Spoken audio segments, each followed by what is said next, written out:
You have to identify the personalities, व्यक्तित्व जिसमें आप बनने की प्रक्रिया में हो। आप व्यक्तित्व बनोगे तो कोई भी व्यक्तित्व जो चीजों को ड्राइव कर रहा है, ठीक है, कोई ऐसा विदेश नीति का निर्धारक जो फॉरेन पॉलिसी को डिफाइन कर रहा है, इतिहास में कोई व्यक्ति जिसने कोई भी एक मूवमेंट क्रिएट किया, चाहे वो सुभाष चंद्र बोस रहे हो, चाहे वो पटेल साहब रहे हो, कोई भी एक व्यक्ति हो, राइट, तो एक वो व्यक्ति हो गया, पर्सनालिटीज रहे हो। और दूसरा, आधुनिक समय में वो लोग जो एक बदलाव लेकर आ रहे हैं, कोई पर्यावरणविद है, कोई पानी को बचाओ का आंदोलन कर रहा है, कोई महिला सुरक्षा पे काम कर रहा है। So these are the personalities वो होते हैं जो पर्सन के अंदर आग पैदा करते हैं। याद रखिएगा, पर्सनालिटीज वो होती हैं। What is the difference between person and personalities? तो पर्सन हो गया, मां बाप ने पैदा किया, एक जैविक आइडेंटिटी है, फलानवे का बेटा है, फलानवे का पति है, फलानवे की पत्नी है, ये आपका क्या, आप एज अ पर्सन हो।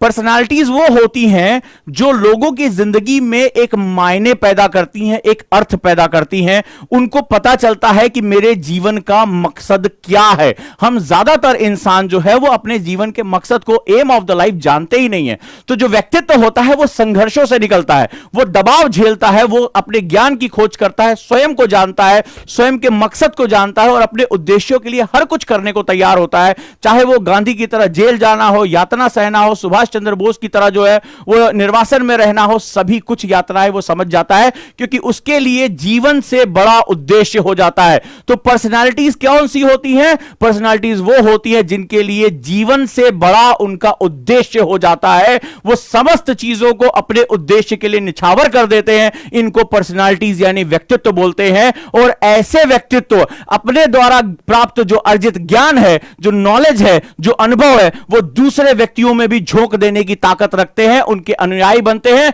गांधी जब निकलते हैं दुबले पतले लाठी लेकर तो हजारों लाखों की संख्या में लोग उनके साथ चले जाते हैं। सुभाष चंद्र बोस जब आह्वान करते हैं कि तुम मुझे खून दो, मैं तुम्हें आजादी दूंगा, तो जो महिलाएं प्रत्यक्ष रूप से लड़ नहीं सकती वो अपने शरीर से जेवर उतार कर उनको समर्पित कर देती हैं। पुरुष कहते हैं कि हम प्राण देने को तैयार हैं आपके लिए, वो तुम मुझे खून दो, मैं तुम्हें आजादी दूंगा। ये एक आवाहन, मार्टिन लूथर किंग का आवाहन, नेल्सन मंडेला का आवाहन, ये व्यक्तित्वों का आवाहन है और इसके लिए हजारों लाखों की संख्या में लोग जान देने को तैयार हो जाते हैं। तो व्यक्तित्व की परिभाषा याद रखिएगा, व्यक्तित्व के लिए जीवन से बड़ा उद्देश्य होता है, उनको अपने उद्देश्य में बहुत विश्वास होता है और अपने उद्देश्यों की प्राप्ति के लिए वो अपना समस्त कुछ झोंकने को तैयार होते हैं। तो आपको एक व्यक्ति के रूप में जीवित रहना है या एक व्यक्तित्व के रूप में, आज से आप तय करेंगे। जैसा तय करेंगे इतिहास आपका मूल्यांकन भी वैसा ही करेगा। हो सकता है कि आपके परिवार की 2 पीढ़ियों के बाद आपका नाम याद रखने वाला कोई ना हो,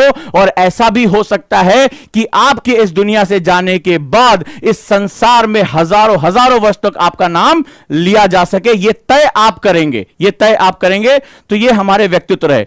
तो जो मैंने आपको बताया, जब कोई बच्चा या बच्ची पैदा होता है, इस संसार में आता है, तो माता के गर्भ में, वहां से वो निकलकर इस संसार में पहुंचता है। तो जो तकलीफें होती हैं, जो चुनौतियां होती हैं, चैलेंजेस होते हैं, वो इन व्यक्तित्वों का गर्भस्थल होते हैं। ये वो वुम्ब है जहां से निकलकर ये संसार को रास्ता दिखाते हैं। तो कभी चुनौतियां या तकलीफें आए ना, तो घबराना नहीं, समझ लेना कि तुम्हारा जन्म होने की स्थिति में है, तुम्हारा व्यक्तित्व अब जन्म लेगा। तो इसको याद रखिएगा। अब आप तक मेरी बात अगर पहुंच गई है तो इसको आज से फॉलो कर, आप व्यक्ति रहेंगे या व्यक्तित्व रहेंगे। और यह भी जान लीजिए, व्यक्तित्व बनने की कीमत बहुत बड़ी चुकानी पड़ती है।